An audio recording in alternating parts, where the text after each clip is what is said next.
Spend more time planning your wedding in your head than actually becoming the woman worth marrying. That's true. Because, when you ask a young lady sometimes, do you want a big wedding or a small wedding? Most women want a big wedding. Most women want a huge ring. My philosophy and all that, let's do something small and we can get married every 2 years or every year and watch our relationship grow. Just like when you go in training practice in any sport, they have training and you want to win the championship. At the end of the year, you get the trophy. Well, my thing in a relationship, let's start out at a $5,000 ring. Over the years, your ring gets bigger because we've been together so long. Baby, you deserve a $30,000 carat. You deserve. I 1000% agree with everything he said, and that's so crazy. I never seen this video. If you are new to the channel, welcome. I am your host, Zaza, and this is the Better Baby Mama podcast, where we aim to go from better baby mamas to better. So, this funny he said that because I remember my baby shower, me and my youngest daughter Didi was still together. And everybody was like, okay, well, when y'all gonna get married, da da da da da. And my cousin had just got out of prison and he didn't like my answer because when they were saying that, I was like, we'll get married whenever, blah blah blah. But we're not gonna do nothing big. We'll just go to the courthouse, and if we still together after 5 years, then we're gonna do something big. My cousin pulled me aside and was like, "What's wrong with you? Like, what you mean if it don't work out? Like, marriage is until death. You should go all out. Like, what you mean in 5 years?" I was like, "Well, statistically, we have a 50% chance of failure. So, I mean, it don't make sense to spend up all that money on a wedding just to break up." And now that was in 2020. My philosophy now is I just want to have something intimate. I want to go to the beach. Um, with my religion, I don't need a pastor.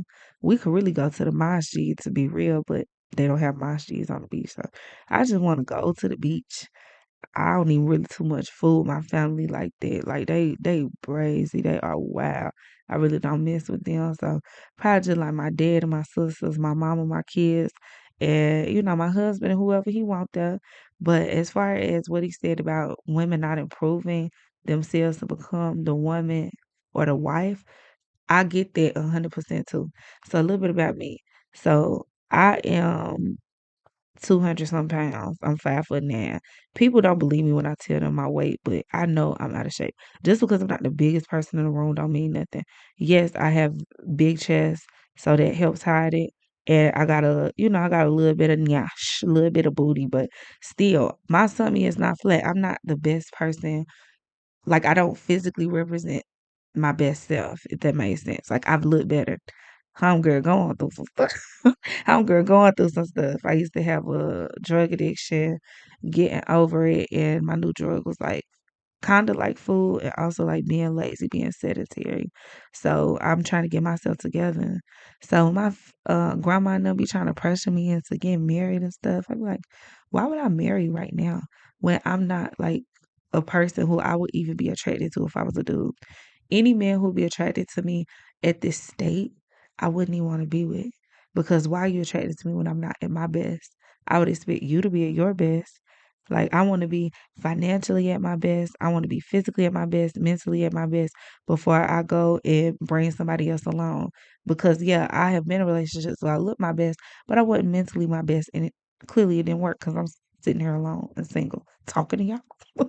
So I do think before you get married as a woman, you should be in shape, like be in your peak physical health, whatever that looks like for you. You should be a healthy BMI because, marriage requires sex and you're not going to feel like having sex with your husband if you don't look your best. So for me, before I set up here and get married, I'm on a fitness journey right now. And I don't even know if marriage is still something that I'm going to do or interested in, whatever. I'm getting healthy for myself right now. But once I get into a different category weight wise, I know I'll be able to attract a better partner. Well, my thing in a relationship, let's start out at a $5,000 ring. Over the years, your ring gets bigger because we've been together so long. Baby, you deserve a $30,000 carat. You deserve, yeah, but I don't think that you should get $65,000, a 9 carat or 11 carat ring out the gate. And I'm not hating on women. If you got a man that'll do that for you, just remember we're all entitled to our opinion. This is just my theory, and I just put it out. I just think that's the way to go, because if we earn it, the ring gets bigger and bigger. And if we're together 20 years, come on, look what you got. Right. Well, you've also said that when you take the condom off, you're giving that person the ability to control your life. Woo. Think about it. You know, Well, you have kids yourself. I have kids. I have kids for myself, and if I had to do it all over again, I don't think I have any children. I love my kids. I tell people now, even though you love your children, if you're not with the father or the mom, a child is a bookmark. It reminds you of the fucking mistake you made that night or nights for the rest of your life. Now I've been looking all around, up, down, side to side, and I ain't found the lie yet. Why is y'all mad at this man for telling the truth? Like, it's 100% factual. I had a conversation with my daughter yesterday where I had to apologize to her. I was like, babe, I'm sorry. Her dad just had a baby yesterday, by somebody else. And I was like, I'm so sorry. Like, mommy did not realize how important it was at the time when me and your dad broke up for you to have a two-parent household. And it's not fair that you have to see your sibling grow up with two parents while you don't have that. And mommy is sorry for that. That's mommy's fault. But you have to have grace with daddy and still be nice to daddy and treat his new girlfriend. You have to treat her the same that you treat mommy, because daddy wanted a family and daddy wanted to be happy. And we have to support him. I just was letting her know, because the information I have is a 26-year-old right now. Whenever 2020 was around, how old was I? How old I was? Shoot, 22 years old. Like, I didn't understand any of this. Like, I wasn't introduced to red pill, nothing. I was in the echo chamber of people. And I've been through some stuff.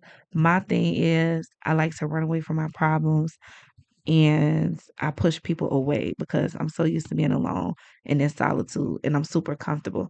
I've been institutionalized. Like, I got locked up a lot as a kid, like locked up in juvenile, and been through a lot of stuff. So it's hard for me to allow people to penetrate. It's like trying to penetrate a jawbreaker or a marble. Like, you cannot really get too close to me. It makes me uncomfortable. And that's what I did with her daddy. Like, I pushed him away. But, that doesn't mean that he shouldn't be able to start his life and have everything that he wants in life, which is a family. He's a family guy. And he has it with somebody else.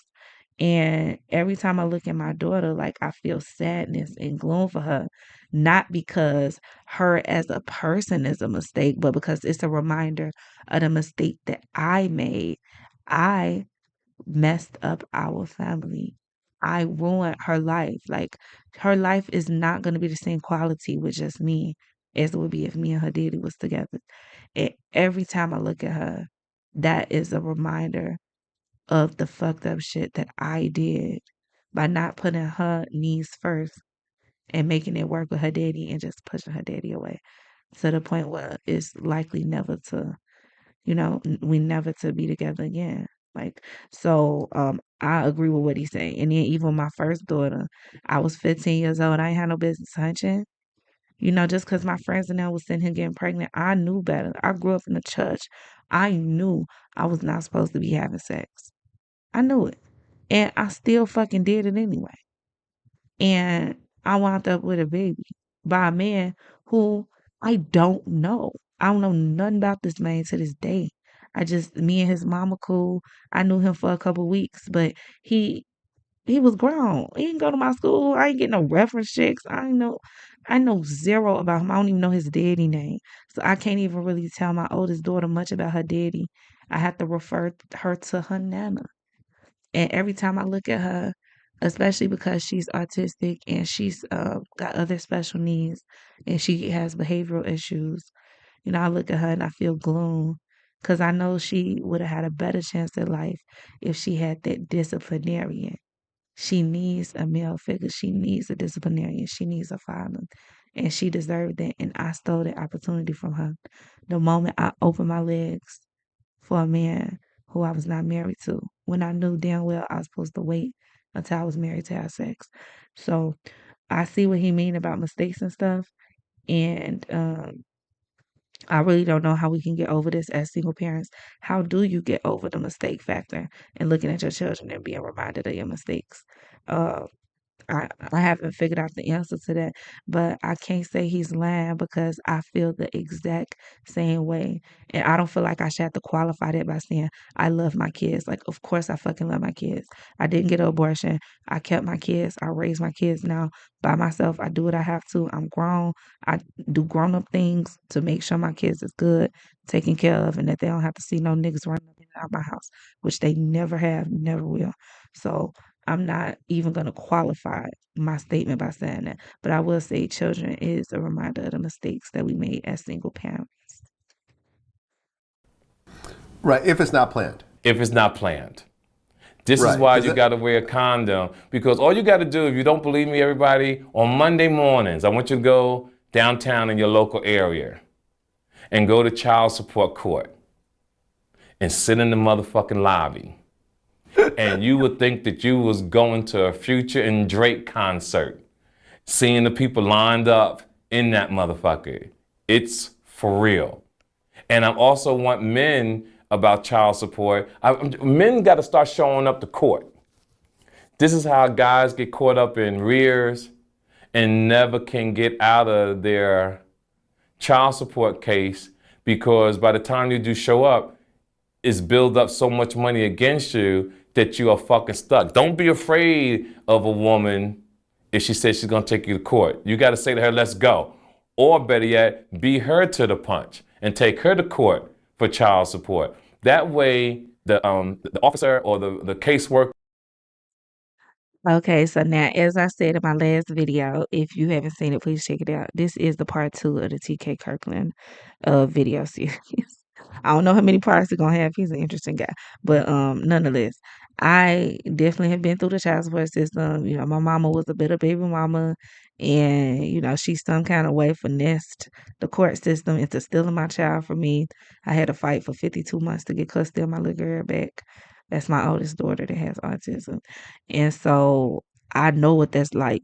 Like I've paid over $50,000 to my mama, 52,000 to be exact, to my mama, my own freaking mother. So I definitely understand what he's saying about the child support. It was embarrassing as a woman too, but it put me in a very masculine position because going to child support court and then, you know, the judge talking to you crazy because they assuming that you don't care about your kids, you don't love your kid because you don't have custody and stuff like that. They don't care about nothing else you got going on. They didn't care about the fact I had another child. They didn't care about the fact I was like, well, I have my daughter most of the time. Like, what is you even talking about? Most of the time for that you're sitting here trying to make me pay for, I had custody of her. I lived with my mama. Like, what you own? Or whenever we was trying to do little private payments like Zelle, Cash App, shit like that, they don't count none of that shit. Like I got locked up as an adult. I was locked up as a kid a lot, but as an adult, I only been to jail one time, and that was because of my mama's child support. And my mama was sitting here crying because the judge locked me up. And it's like, girl, why would you sit here and put me through this in the first place? You had no reason to take my child. You took my child. Then on top of that, you're gonna go apply for government assistance, so the state put me on child support. You had no control from that. But because I didn't pay the amount they wanted, which was like $600 a month, and that included big child support, I didn't pay the exact amount they wanted. I was going through some shit. I was like 18 years old. They didn't care. They locked my black ass up. Had to pay, I think, $1,000 to get out of jail. And I drove all the way from Chicago to Tennessee just to go to court because I was not trying to miss court and get in trouble. So I did all of that, drove 10 hours just to get locked up in the wintertime in the snow. And then my grandma was with me, so she ain't had no way back home. I had to drive. So she had to come get me out of jail. My mama and them came and got me out of jail, paid the money, and then we drove back to Chicago. But because I was in jail for like 12, 13 hours, it was dark by the time we got ready to drive home. It was snowing, it was dark, it was cold. I will never forget. I drove the whole way back, like, and crying, just like, I cannot believe this shit. Like, this is really what men go through. So I could never put nobody I love through that shit. Even though, like, me and my baby daddy, we have our own issues and problems and stuff like that. But at the end of the day, I would never do anything to seriously cause him this type of mental harm and this type of trauma. I got PTSD from that shit. And on top of it, like, it's really pointless. It's like, ask the man for the money. 9 times out of 10, if you ask the man for the money, he'll send it to you. If he a deadbeat and he not trying to take care of his kid, child support ain't gonna help that. Not when you got bitches out here who letting deadbeats live with them. All he got to do is stay with that bitch. He don't got to go to work. All he gonna do is keep quitting his job every time child support take money out of check anyway. So it's really pointless. Who does it benefit other than the state? It don't benefit the child because the child don't even get to see the dad, but what, twice a month, every other weekend? It don't benefit you because you sitting up here running around the court, taking off work, missing out on your real money off of the possibility that they gonna garnish his check. And then at the end of the day, all he gonna do is quit his job and make money under the table. So it's really just a waste of everybody's time. We need to go ahead and ban child support or at least decriminalize. You shouldn't be able to take people to jail. Like, I thought debtors court, like, that's illegal. We don't lock people up because they owe money. This is just crazy. They need to just get rid of this shit. And if you disagree with me, I'm sorry. You're not gonna like this podcast. So you might as well go on somewhere now. I hate child support. I hate the child support system. I hate the child support court. It serves zero purpose. Just go out there, take care of your responsibilities. You chose to keep the baby. Go ahead and be responsible.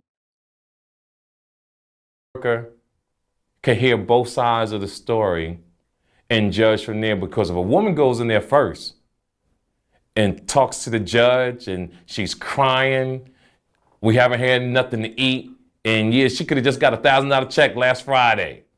You done. Well, I had a friend that was, his career started to go pretty well. He Yes. started to advance in his job.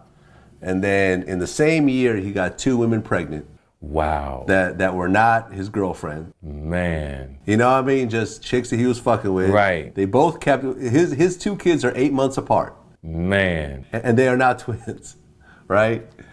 And now he's in a situation, like he was just telling me the other day, that his family was taking this big trip to Trinidad, Right. for Carnival. And when he went to try to get a ticket, he was told that his passport doesn't work because he's $8,000 behind on child support. How much? $8,000. As a marketing consultant, there's no better way to stay connected with your clients and leads than with Honeybook. Wow. He never went to court. He didn't know he was going to child support? He knew about it, but he didn't realize that that's what happens. When you're behind on child support, you cannot leave the country. You cannot leave the country. And the arrears and the taxes that they. My license was literally suspended because of this shit. It was so crazy. And I'm not a deadbeat mom. Like, I never was. I love my baby. I never wanted her to go away, which is why I fought so hard to get her back. And even with that, it wasn't my mama that was necessarily doing it. Like I said, she got government assistance, so the state put me on it. The state was not playing with your homegirl shit. They wasn't playing with my ass at all. They said, bitch, you ain't driving no motherfucking well. I couldn't drive. I didn't have I couldn't get a passport. What else they do? They try to suspend. I have some professional licenses. They try to suspend those. I'm a notary. They try to suspend my fucking licenses. They was threatening to, I think they was trying to take my car at one point, which is why I eventually got a lawyer. I paid $1,500 for a lawyer. Ain't heard shit from child support since. And even after getting my daughter back, because they said I owed arrears, like however many, I think it was like 20,000 in arrears, whatever it was. So even after I had got my daughter back after that time, I had to take money out of our check to pay the state back even after I got her back. So if you thinking like, oh, I'm mad at this nigga, like he ain't doing what I want him to do, woo, woo, woo. I'm about to go to the state. I'm about to go tell. I'm about to get those people on his ass. Understand, you really getting yourself in a hole that you might not be able to get back out of. And then as soon as y'all get back together and y'all make up, that shit gonna suck for you. I got a cousin. This is in Chicago. So he ended up getting locked up for some stuff. He was locked up for I think like 5 years. And his wife got government benefits, so they put him on child support. But I don't think she knew that they was gonna do that because like they were still together and everything. But they put this man on child support, my cousin. And as soon as he got out of jail and he got a job, his whole check was gone and he didn't know why. So apparently it was because of the child support. So the wife did not get the whole amount. The wife only got a small percentage because she had to pay back the government assistance she was getting. So here they are, a married couple. He just got out of jail. Now she pregnant. They don't even get to have a check. The state is taking a significant portion of the check, but the money that she getting from government assistance and the small percentage she getting from child support is nothing compared to what she would have got if he was on child support. I mean, if he wasn't on child support. So it really ended up messing her up in the end, and they would not let her take him off of child support. Actually, they still have one minor child together. No, they got two minor kids together. And he's still on it, but they're not together no more. But that's a story for another day. But he is still paying child support. Like it is so wild to me the way the child support system works.